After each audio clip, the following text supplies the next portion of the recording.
I don't want you to answer out loud. I just want you to think about this and really give it some thought as we proceed into the message today.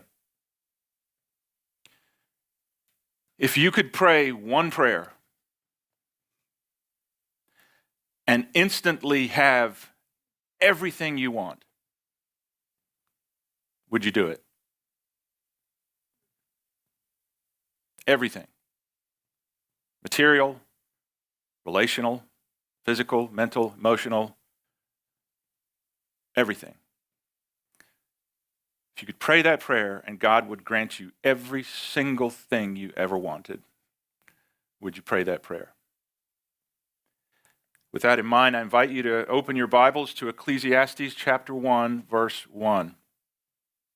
If you know where Psalms is, sort of right in the middle of the Old Testament, go to Psalms, go right, and you'll hit Ecclesiastes very quickly. So in our study through the entire Bible, we came a few weeks ago to 1 Kings, and we studied, in 1 and 2 Samuel, we studied the life of David. Then in 1 Kings, we studied the life of Solomon for several weeks. We finished up right near the end of 1 Kings chapter 11, at the end of Solomon's life. And I mentioned to you then that I'm trying to teach the Bible in chronological order and put things into place where they belong with the people that they belong with. And so we've taken a few weeks to pause right there in 1 Kings 11 and look at the writings of David and the writings of Solomon. We looked at Psalms, we've looked at Proverbs, last week we looked at Song of Solomon, and today we come to the last of those, the writings of Solomon, the book of Ecclesiastes. Next Sunday we'll pick right back up at the end of 1 Kings chapter 11 with the death of Solomon. And before Solomon dies, he writes this little book. And I can tell you this book, if we were to take a poll and get honest feedback on this book, I don't think it would be a really encouraging poll. This is just one of those books that people generally don't read. They get one or two chapters deep, maybe, and just go, whoa, boy, this is a real downer. This is really discouraging. I don't need this in my life right now. And they move on to something maybe a little more pleasant. I would encourage you to really, really, really give this a second chance this morning, because this is a powerful, powerful book. Well, let's begin. Ecclesiastes chapter 1, verse 1. Solomon writing, he says, the words of the preacher, the son of David, king in Jerusalem. Now, the word preacher there is confusing in our terminology today.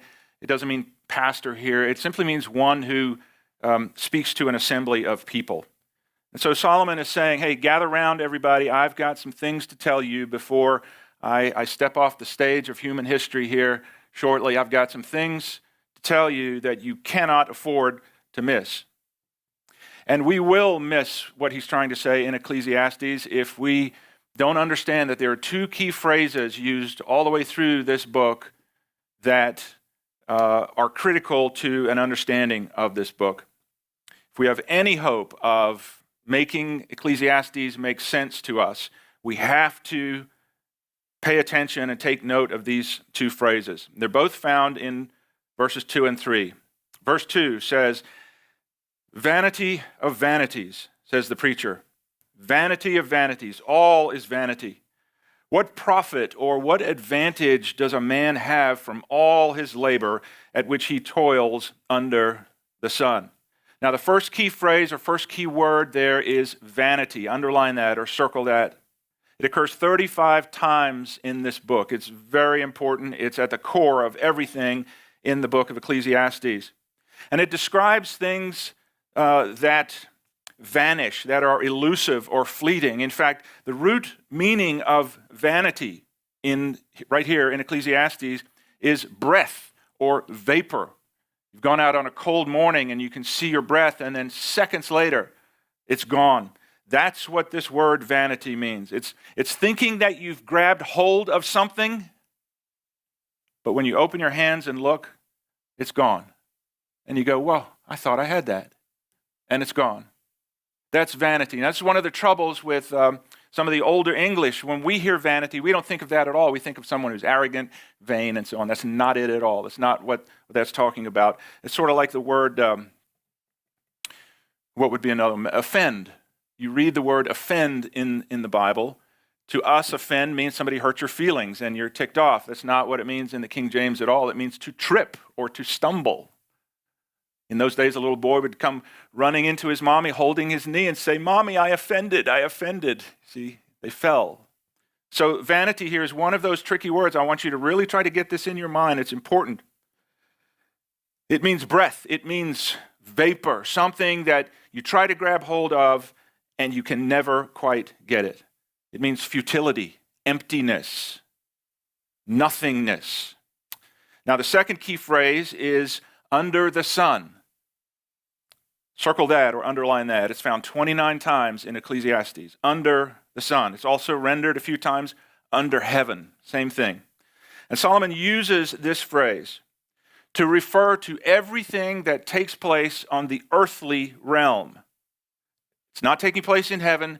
It's in the physical. It's on the earthly plane. It describes life that is purely lived for material things or physical appetites and pleasures. And so Solomon is creating a contrast here, right in these opening verses, upon which the entire book of Ecclesiastes is built. He's saying, you can either live life under the sun, S-U-N, or you can live life under the sun, S-O-N. And there is a world of difference. So the main lesson, I think, of Ecclesiastes, if I were to go ahead and boil it down at the beginning here, is that life lived purely from an earthly perspective is vanity. It's empty. It's meaningless. Leave God out of the equation, and sooner or later, life will ultimately bring you emptiness and frustration. I can guarantee that, 100%. I want to give you one more quick clarification about this book to help us. Not everything written in Ecclesiastes is meant to be followed.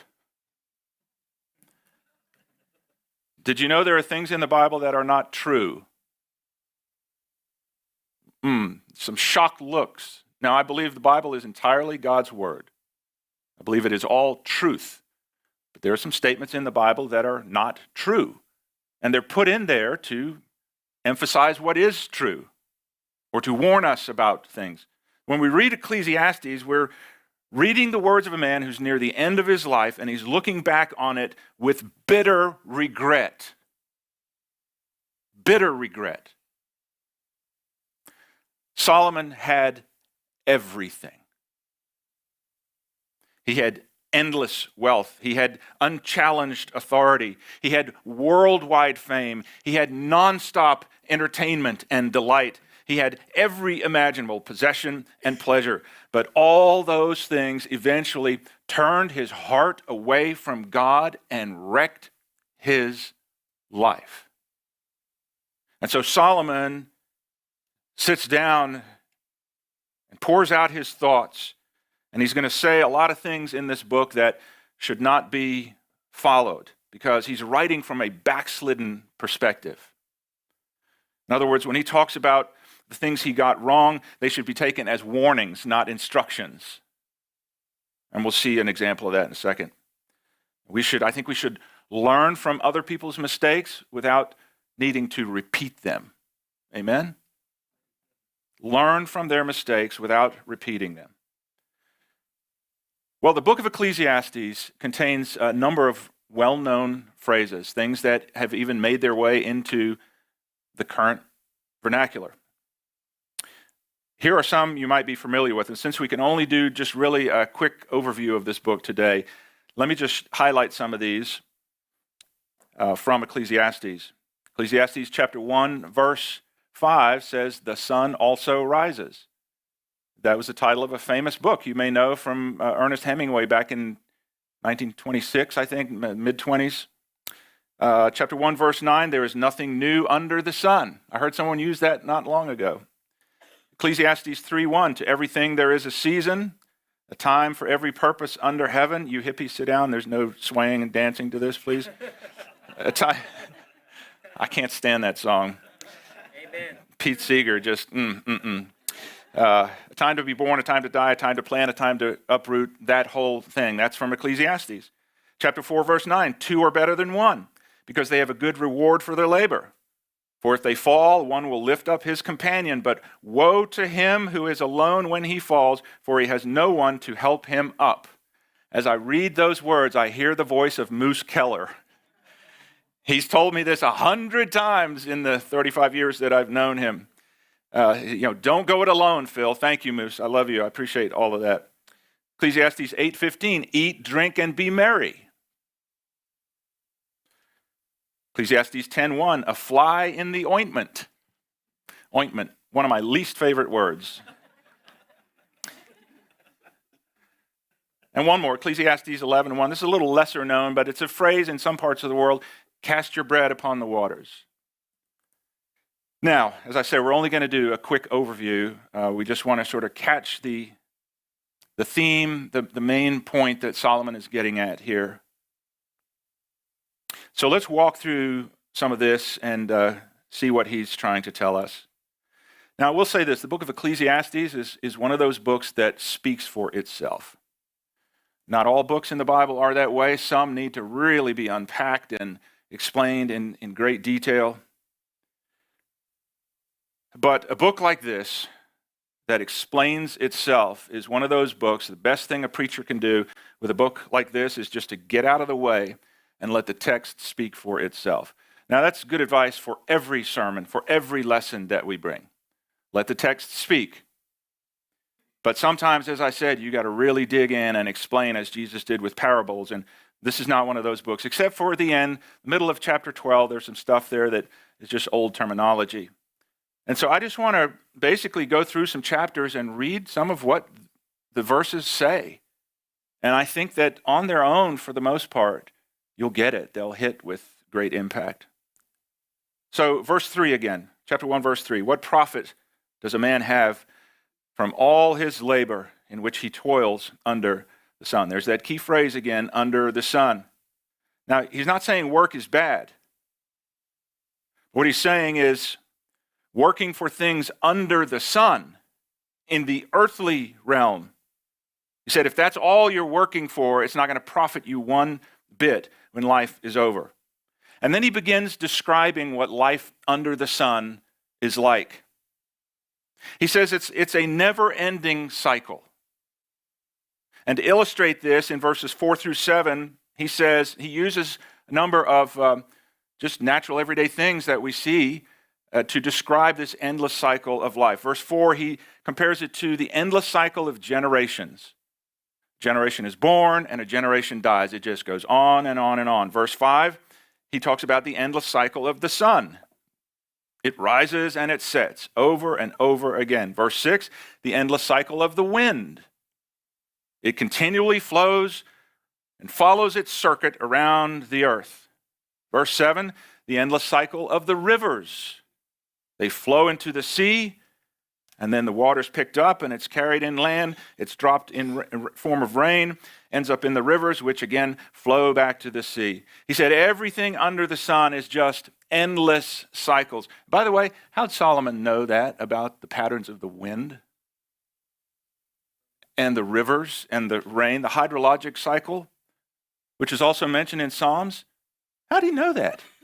It was centuries after this before man discovered that there were currents in the air.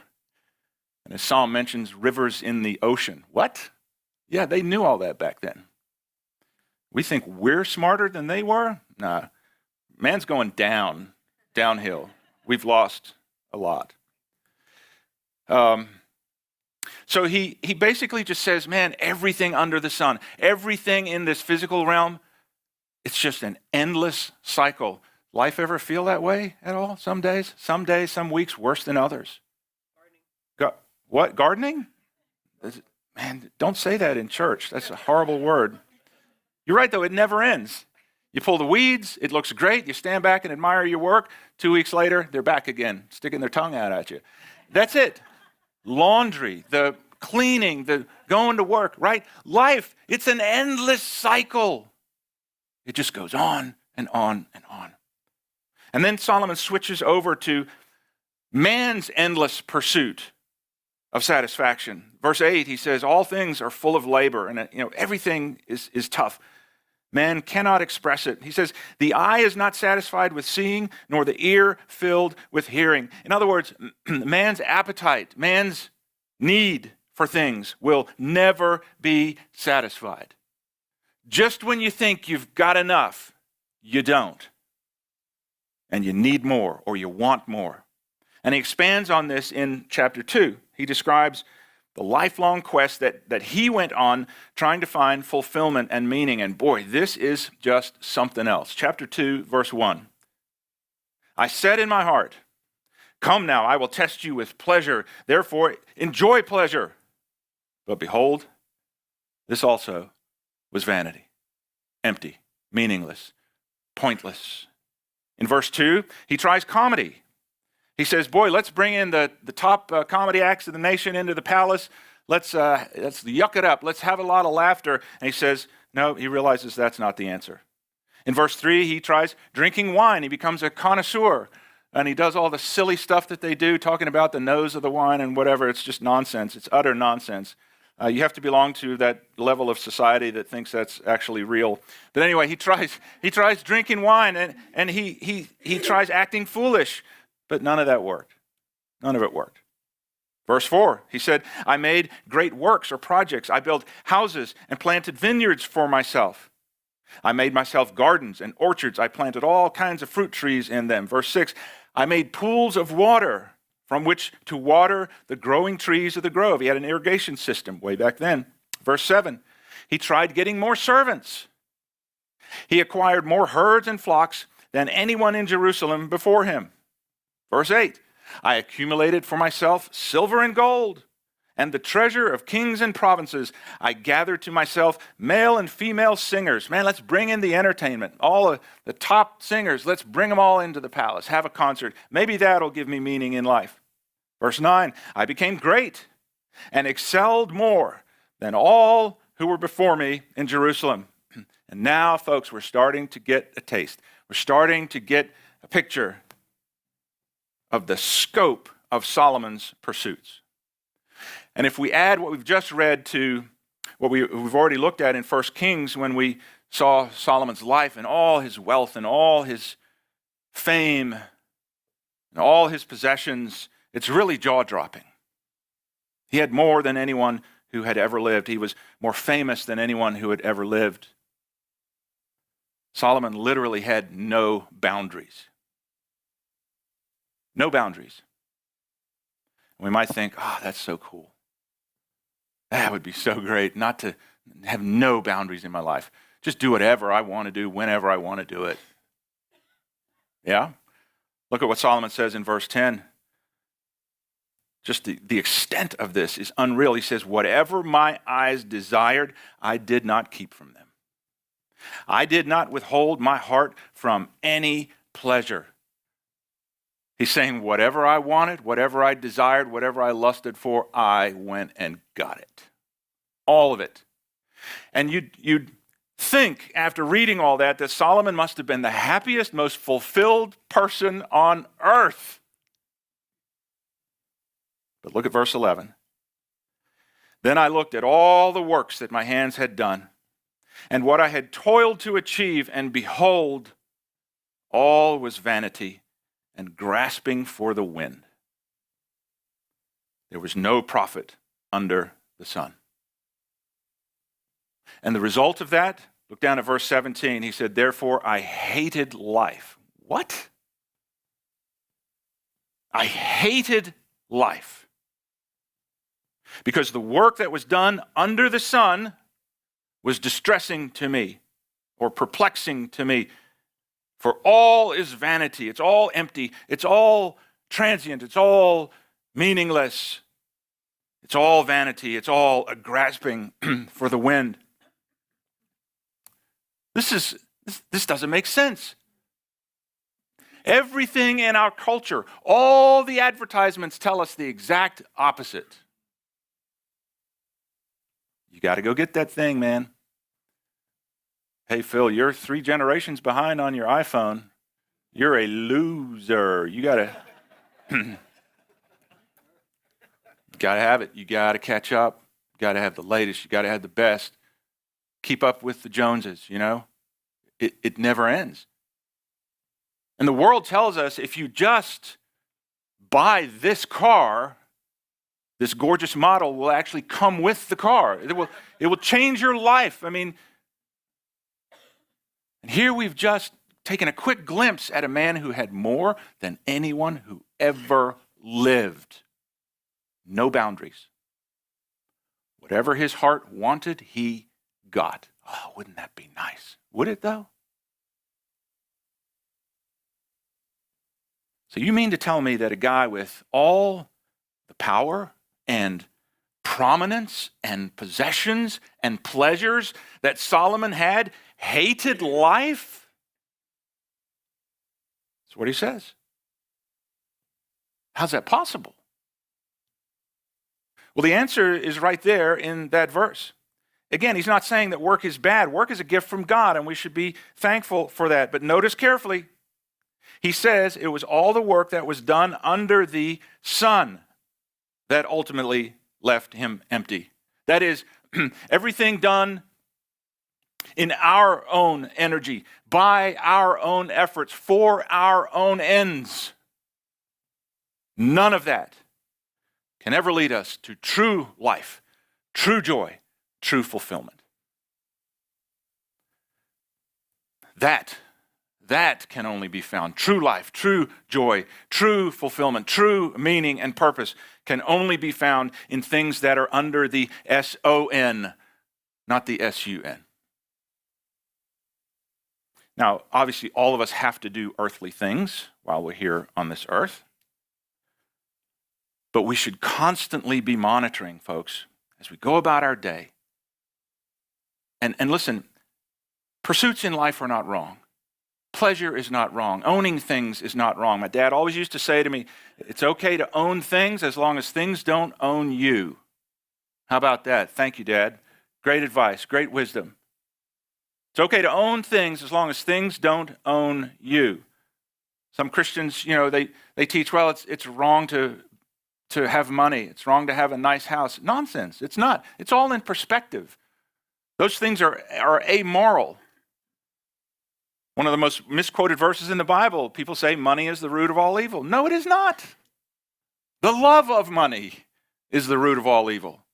And so it's our attachment to things. Where is our heart pointing? What are we pursuing? And so as we go through life, doing these normal human earthly things, we should constantly monitor our desires, our intentions, our aim, to make sure that our heart is set on eternal things, not earthly things. And here's why. When we die, we won't be able to hold on to a single earthly thing. Not one. Look what Solomon said in verse 18, chapter 2, verse 18. I hated all my labor in which I had toiled under the sun. There it is again. Why? Because I must leave it to the man who will come after me, and who knows whether he will be wise or a fool. How about that? It's a roll of the dice kind of thing. Boy, I worked hard my whole life to build this empire. Well, when you close your eyes for the last time, you're not going to know whether it's going to be kept up or destroyed. And we'll see that next week. Solomon's son, Rehoboam, would, in fact, mishandle all that was left to him, and it would eventually all be lost. And Solomon began to realize this at the end of his life. Well, in chapter 3, we find those well-known words, to everything there is a season and a time for every purpose under heaven. And there's some tremendous lessons in there. That's a sermon on its own. I'm not going to take time to dive into all that today. You can read through that on your own. Some tremendous lessons. In other words, he's saying, and this I think is especially true when we're younger. I hope this would perhaps fade away somewhat as we get older. But he's saying, listen, now is not the time for everything.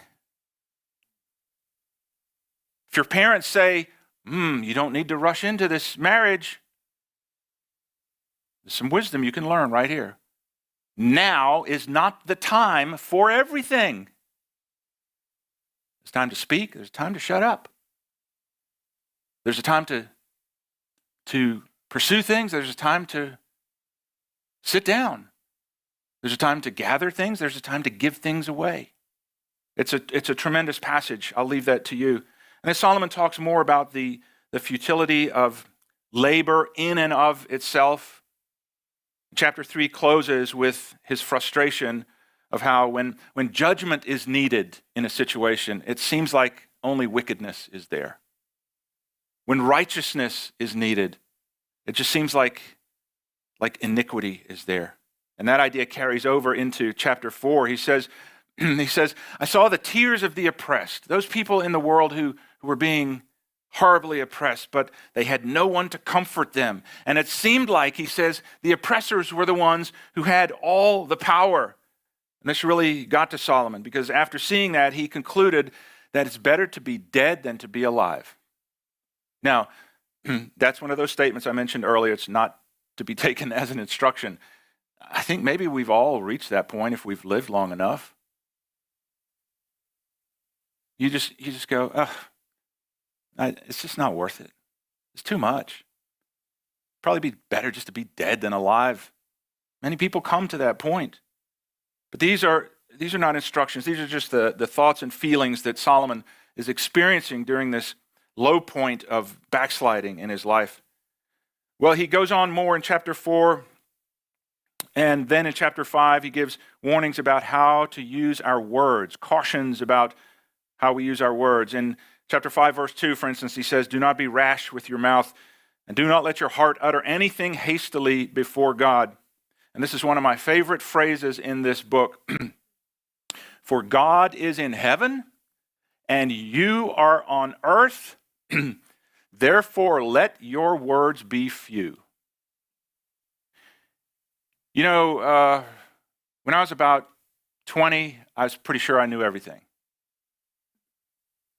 And I could talk and talk and talk about stuff. You know, the weird thing is, even though if you only see me on Sundays, you think all I do is talk, my family will tell you differently. I'm very quiet. The older I get, the less I have to say. Because I look back and go, boy, Phil, you bungled that. You should have just kept your mouth shut. And see, this phrase here, God is in heaven, and pal, you're on earth. You better not say too much. Better just to be quiet, listen and learn.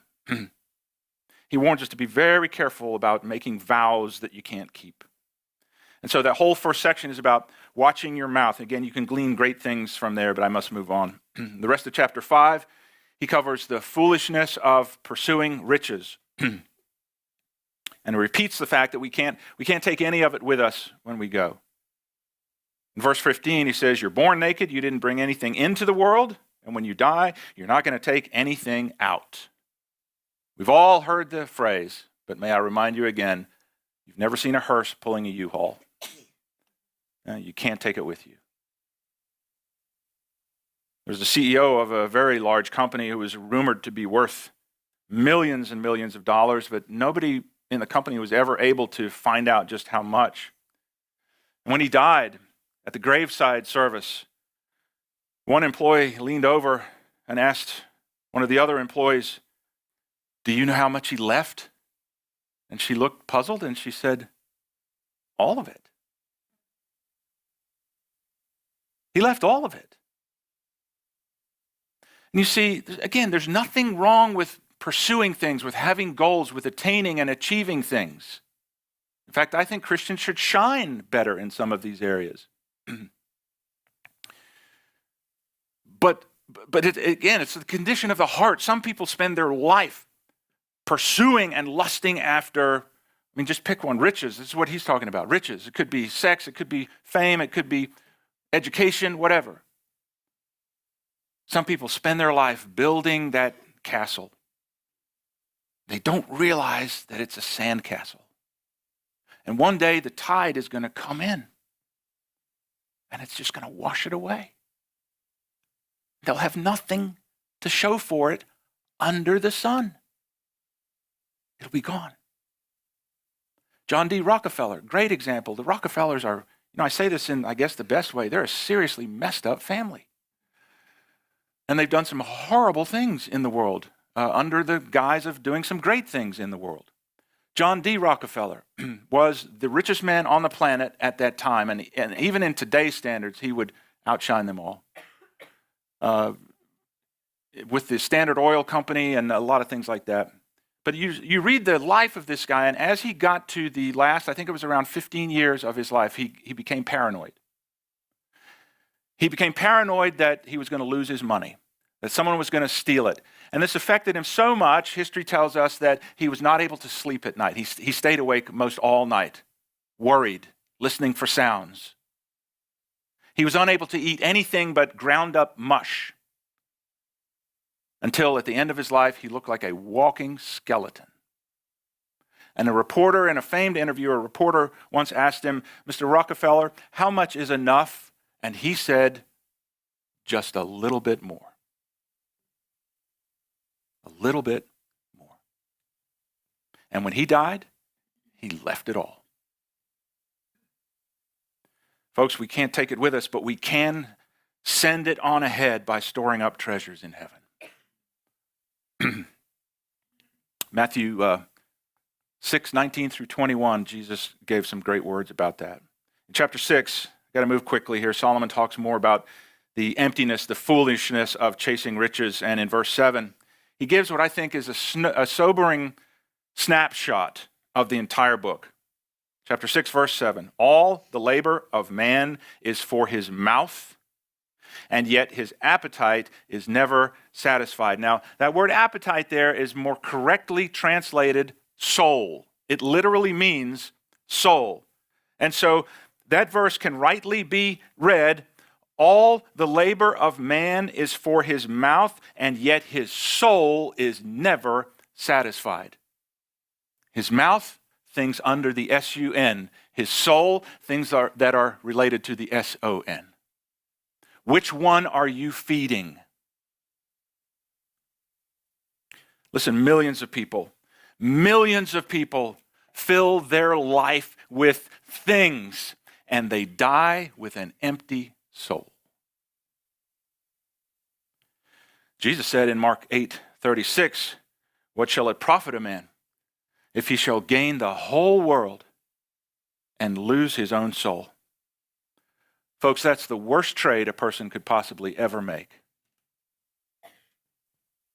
Well, in chapter 7, there's a statement I'm sure we've all heard. Chapter 7, verse 2, he says it's better to go to the house of mourning than to the house of feasting. "For death is the end of every man, and the living should take this to heart." Boy, that sounds like a real downer, doesn't it? What a great guy. I'd love to hang out with him sometime. Sounds like a real partier. No. He's not saying don't ever go to a celebration, don't ever go to a party. That's missing the point. It's clear there. He's saying, folks, I threw the most lavish, the most over-the-top parties anyone had ever seen, and they didn't teach me anything. But he says every time I went to a funeral, it woke me up and it made me realize that it's going to be my funeral one day. And that made me examine my life. Psalm 90, verse 12, Moses wrote, "So teach us to number our days, that we may gain a heart of wisdom." Can I just ask you, not in a morbid sense, as you're racing about through life, do you hear the clock ticking? Do you ever, in the maddening noise and pace of it all, do you ever just stop and go, what is that? Oh, that's my life. It's ticking away, man. It's ticking away. It's easy to lose sight of eternity. We get busy with life, and if we're not careful, we'll find ourselves doing everything as though we're going to live forever. We're putting all our time and energy into earthly things, and we've lost sight of the eternal perspective. And when we do that, Solomon says, it's all vanity. It's all empty. It's all meaningless.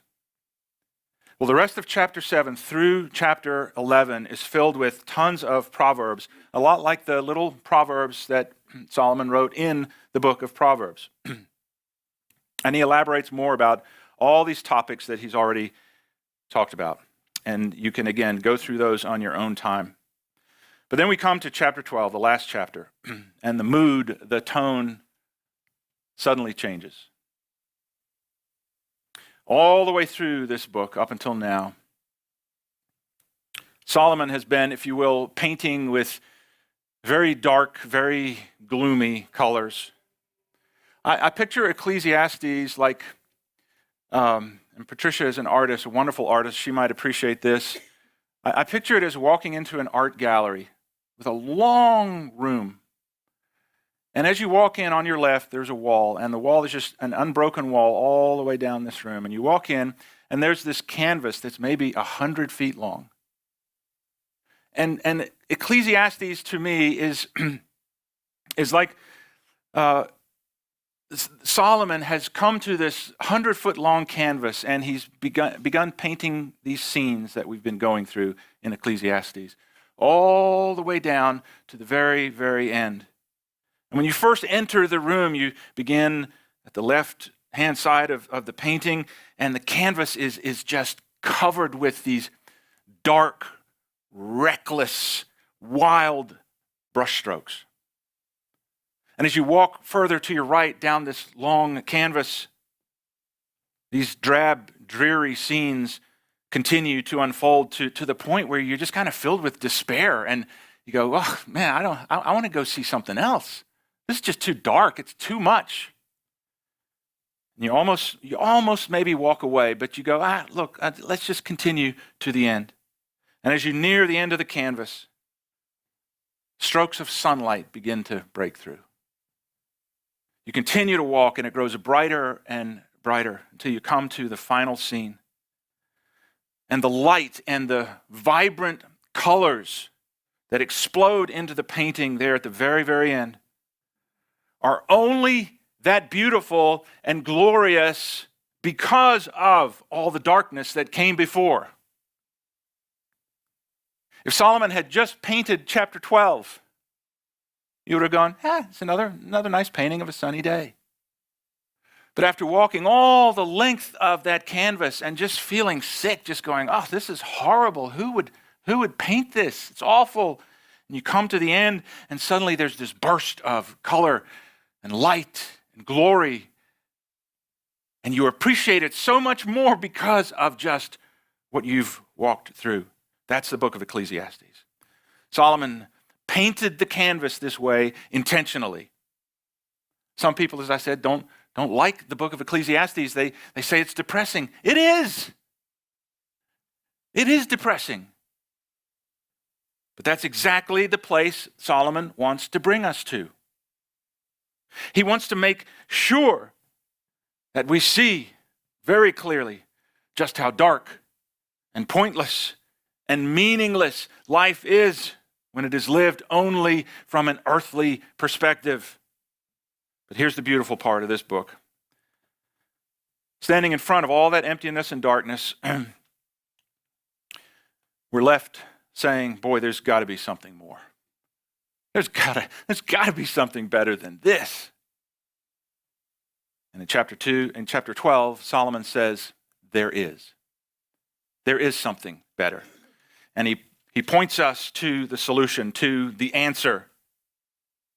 He started us out in life under the S-U-N, which by itself is pointless and empty. But then in these final verses, he points us to life in the S-O-N, which is the only way life can have meaning and purpose. And by focusing our gaze toward the pointless earthly perspective and the pursuits of man, Solomon has subtly and brilliantly pointed us to God. He's painted the darkness of life without God, and he's just sort of held us down in that for 11 chapters. And by doing that, we come up for air, and we go, there's got to be something better. Solomon goes, there is. Right over here. Ecclesiastes 12:1, remember now your Creator in the days of your youth, before the difficult days come, and the years draw near when you say, I have no pleasure in them. And then the middle part of chapter 12, he goes on to describe, sometimes in comical terms, the aging process as one approaches the end of his life. He talks there in one of the verses about when the grinders cease because they are few. He's talking about losing your teeth when you get old and you can't grind food, you can't chew anymore. He says, looking through the windows grow dim. He's talking about your eyesight fading as you get older. He says you become afraid of heights as you get older. I'm kind of there, man. I don't even like going up on ladders anymore. I just think about insurance payments and hospital bills. He talks about how the little things, like a little bug, the little things in life that never bothered you before become a burden to you at this stage of your life. And boy, does he sum it up beautifully. And he wraps it all up by saying, folks, I've painted a picture of just how ugly and pointless and frustrating a life apart from God really is. And do you want to know how to avoid a life like that? He says, I'll tell you, in my last words in this book, the last two verses, verses 13 and 14. Boy, this is something. He says, let us hear the conclusion of the whole matter. Fear God and keep his commandments. How about that? The conclusion of the whole matter. Fear God and keep his commandments, for this is the whole duty of man. For God will bring every work into judgment, including every secret thing, whether good or evil. Fearing God and keeping his commands is the whole duty of man. You see, we were created by God, for God. And I think too many people forget this part. Yeah, God created me. I was created by God. Yes, friend, yes. But you were created for God.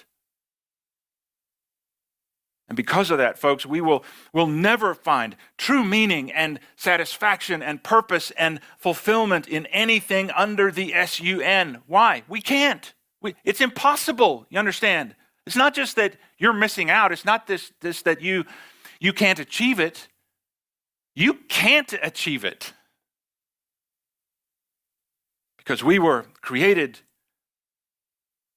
to be fulfilled by one thing. We were never created to be fulfilled by or redeemed by anything under the sun. It's impossible. I saved this verse till last, Ecclesiastes 3:11. He just said this beautiful phrase. He said, God has put eternity in the hearts of men. Man, oh man, oh man. God has put eternity in the hearts of men. Yeah, we may run from him.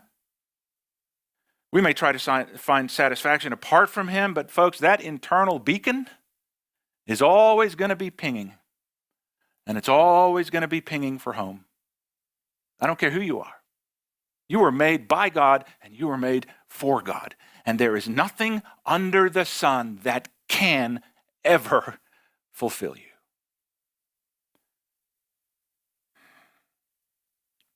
Here's Solomon, an old man. He's wasted lots of years, man. He's wasted big chunks of his life messing around with pointless things. And he says, I thought all that was going to fulfill me, but man, it left me empty and frustrated. I thought I had it, but I looked and it was gone. I ended up with nothing. And so I close by just asking, what about you? What about you? Are you investing all your time and treasure and energy and skills and passion and devotion for things under the S-U-N? Or are you pursuing life in the S-O-N? I pray that God will maybe use this little message this morning to reawaken all of us to the emptiness of life apart from him and to the fullness of a life lived for him. I pray that that awareness will keep our hearts and our desires and our eyes firmly fixed upon heaven. We got one shot at this, folks. One shot. How are you doing with it? May God grant to all of us the desire to pursue him more above everything else. When life is over, that's the only thing that will matter. Let's pray.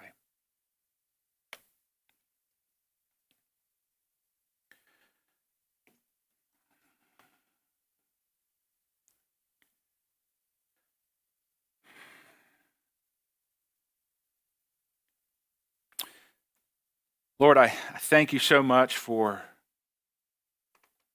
this beautiful world that you created for us, for all the blessings and beauty that you put here for us to enjoy. So many wonderful sights and sounds and tastes and